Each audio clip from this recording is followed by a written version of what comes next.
Brazil പുറത്തായതിനു ശേഷം പിന്നെ അർജൻറ്റീനയ്ക്കെതിരായ ഒരു സാമ്പാർ മുന്നണി രൂപപ്പെടുകയാണ് ചെയ്തത്. എനിക്കതൊക്കെ വളരെ ക്രിഞ്ചായിട്ടാണ് തോന്നുന്നത്. അതായത് ഇപ്പോൾ സോഷ്യൽ മീഡിയ ഒക്കെ നോക്കുകയാണെങ്കിൽ നമ്മുടെ ടീം പുറത്തായി, ഇനി എന്നാൽ മറ്റേ ടീമിനെതിരെ അണിനിരക്കാം എന്നുള്ളൊരു ഒരുതരം ഗോത്രീയതയാണെന്ന് എനിക്ക് തോന്നുന്നുണ്ട്. ഒരുതരം ഫുട്ബോളേതരമായ ഒരുതരം എന്തോ ഒരു വികാരമാണത്, ഒരുതരം ഗോത്രവികാരമായിട്ടാണ് എനിക്ക് തോന്നുന്നത്. തങ്ങളുടെ ശത്രുക്കളെ ഏത് വിധേനയും തോൽപ്പിക്കണം, അല്ല ഫുട്ബോളല്ല അവർ ആസ്വദിക്കുന്നത്, ഫുട്ബോൾ അല്ല. അപ്പോൾ മെസ്സിക്കെതിരായിട്ട് ഹേറ്റ് തന്നെ ശ്രദ്ധിക്കുക. അപ്പോൾ മെസ്സി തങ്ങൾക്ക് ഇഷ്ടമല്ലാത്തൊരു ടീമിൽ കളിക്കുന്ന കളിക്കാരനാണെന്ന് കരുതി മെസ്സിയുടെ ഒരു മൂല്യം കുറയുന്നില്ലല്ലോ.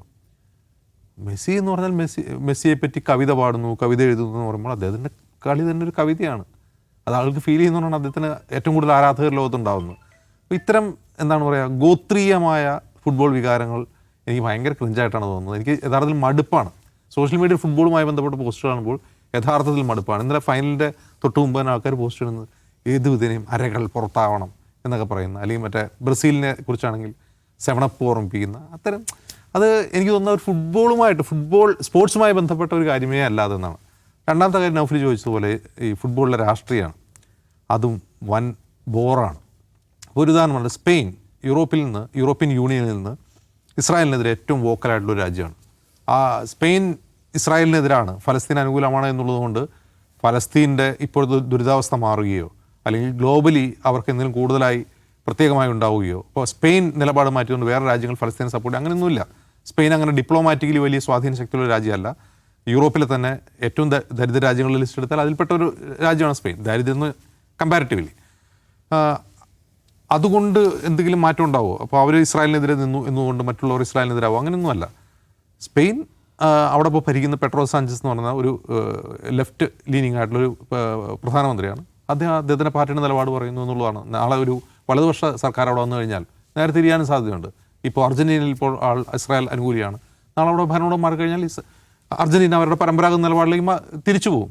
അപ്പോൾ ഒരു രാജ്യത്തിൻ്റെ രാഷ്ട്രീയ നിലപാട് അവരുടെ ഫുട്ബോൾ ടീമിനോട് ഉപമിച്ച് അപ്പോൾ ഇവരെന്താണ് യഥാർത്ഥത്തിൽ കാണുന്നതാണ് എൻ്റെ ചോദ്യം. യഥാർത്ഥത്തിൽ ഈ ഫുട്ബോൾ കളിക്കുമ്പോൾ ആ ടീമുകളുടെ ആ രാജ്യത്തിൻ്റെ രാഷ്ട്രീയ നിലപാടുകളെ കളിയുമായി ബന്ധിപ്പിക്കുമ്പോൾ ഇവരെ യഥാർത്ഥത്തിൽ ഫുട്ബോളല്ല ആസ്വദിക്കുന്നത്, ഇവരിതിൻ്റെ ഒരു യുദ്ധമായിട്ടാണ് കാണുന്നത്. ഇപ്പോൾ അർജൻറ്റീനയും സ്പെയിനും തമ്മിലെ യുദ്ധം, ഫലസ്തീനും ഇസ്രായേലും തമ്മിലെ യുദ്ധമായിട്ടാണ്, ആ ഫുട്ബോൾ മത്സരം യുദ്ധമായിട്ടാണ് കാണുന്നത്. ഇവർ ആരെങ്കിലും ജയിച്ചാൽ ഫലസ്തീൻ ജയിച്ചു അല്ലെങ്കിൽ ഇസ്രായേൽ തോറ്റു എന്ന രീതിയിലേക്കാണ് അവരതിനെ കാണുന്നത്. ഞാൻ അതിന് തീരെ യോജിക്കുന്നില്ല. ഇന്ത്യ പാകിസ്ഥാൻ ക്രിക്കറ്റ് പോലെ. ഇപ്പോൾ ലമീൻ യമാൽ ഫലസ്തീൻ പതാക ഉയർന്നത്, യമാലിനെ സംബന്ധിച്ച അത് അദ്ദേഹത്തിൻ്റെ വ്യക്തിപരമായ ചോയ്സാണ് രാഷ്ട്രീയം എന്ന് പറഞ്ഞാൽ. യമാൽ എവിടെ നിന്ന് വന്നതാണ്? ഇപ്പോൾ ഒരു മൊറോക്കോൻ അഭയാർത്ഥിയുടെ മകനാണ് അദ്ദേഹം.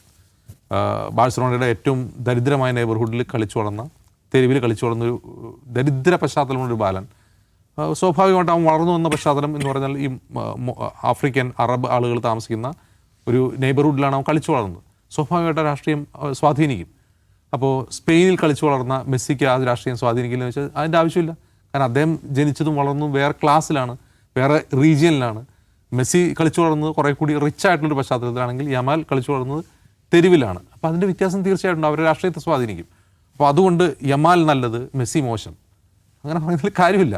മെസ്സിയെ സംബന്ധിച്ച് മെസ്സി കളിക്കാരനാണ്, അദ്ദേഹം രാഷ്ട്രീയം ശ്രദ്ധിക്കുന്നില്ല. യമാൽ അങ്ങനെയല്ല. യമാൽ ജനിച്ചു വളർന്ന സിറ്റുവേഷൻ എന്ന് പറഞ്ഞാൽ ഈ പറയുന്ന പൊളിറ്റിക്കലി എൻലൈറ്റൻഡ് ആവാവുന്ന സിറ്റുവേഷനിലാണ്. ഓരോ മനുഷ്യൻ രാഷ്ട്രീയ ജീവിയായി മാറുന്ന അവൻ ജീവിക്കുന്ന പശ്ചാത്തലം കൂടി നോക്കിയിട്ടാണല്ലോ. അപ്പോൾ അതുകൊണ്ട് യമാൽ നല്ലത്, മെസ്സി മോശം, അല്ലെങ്കിൽ സ്പെയിൻ നല്ലത്, അർജൻറ്റീന മോശം, ഈ ഒരു താരതമ്യം ശരിയല്ല. സ്പോർട്സിലേക്ക് അത്തരം രാഷ്ട്രീയം നമ്മൾ കൊണ്ടുവരാൻ പാടില്ല. നമ്മൾ ആസ്വദിക്കുന്ന സ്പോർട്സ് ആണെങ്കിൽ സ്പോർട്സ് ആസ്വദിക്കുക എന്ന് കരുതി ഈ സ്പോർട്സ് വേദികളിൽ വേൾഡ് കപ്പിൽ രാഷ്ട്രീയമേ ഇല്ല, രാഷ്ട്രീയ ചിഹ്നമേ ഇല്ല, അതൊന്നും പാടില്ല എന്ന് പറയുന്നതിനോട് യോജിപ്പില്ല. കാരണം ലോകത്ത് ഏറ്റവും കൂടുതൽ ആൾക്കാർ കാണുന്ന ഒരു ഇവൻ്റാണ്. സ്വാഭാവികമായിട്ട് അവിടെ ഉണ്ടാകുന്ന ചെറിയൊരു ജസ്റ്റർ, ചെറിയൊരു ബിഹേവിയർ, ചെറിയൊരു ബാനർ, ചെറിയൊരു കൊടി, അത് ലോക ശ്രദ്ധ ആകർഷിക്കും. അങ്ങനെ ഗ്ലോബൽ ഈവൻറ്റ്സ് രാഷ്ട്രീയ പ്രസ്താവനകൾക്കുള്ള വേദിയാക്കി മാറിയിട്ടുള്ള ഒരുപാട് ഉദാഹരണങ്ങളുണ്ട്. വേൾഡ് കപ്പ് മാത്രമല്ല, ഇപ്പോൾ ഓസ്കാർ അവാർഡ് വേദി എത്രയോ തവണ രാഷ്ട്രീയ പ്രഖ്യാപനങ്ങളുടെ വേദിയായി മാറിയിട്ടുണ്ട്. നമ്മൾ കണ്ടാണ് ഈ ഇസ്രായേൽ ഫലസ്തീൻ കോൺഫ്ലിക്റ്റ് നടക്കുന്ന സമയത്തുള്ള ഓസ്കാറിൽ എന്താണ് ആളുകൾ വത്തക്ക ഭാഗക്കേടുമെന്ന് ഓർമ്മയുണ്ടല്ലോ. അവിടെ തന്നെ നിന്ന് പരസ്യമായി പ്രഖ്യാപിച്ചിട്ടുള്ള ആളുകളുണ്ട്.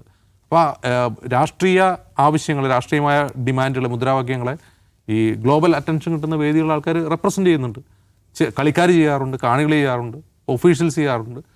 അതുകൊണ്ട് ഇത് രാഷ്ട്രീയ മുക്തമാണെന്ന് പറയുന്നതല്ല. പക്ഷേ നമ്മൾ സ്പോർട്സ് കാണുമ്പോൾ അതിലേക്ക് ഈ രാഷ്ട്രീയം കൊണ്ടുവരുന്ന യഥാർത്ഥത്തിൽ സ്പോർട്സിൻ്റെ ഭംഗിയും അതിൻ്റെ ഒരു ആഗോളമാനവീയതയും നശിപ്പിക്കുകയാണ് ചെയ്യാമെന്നാണ് എനിക്ക് തോന്നിയത്.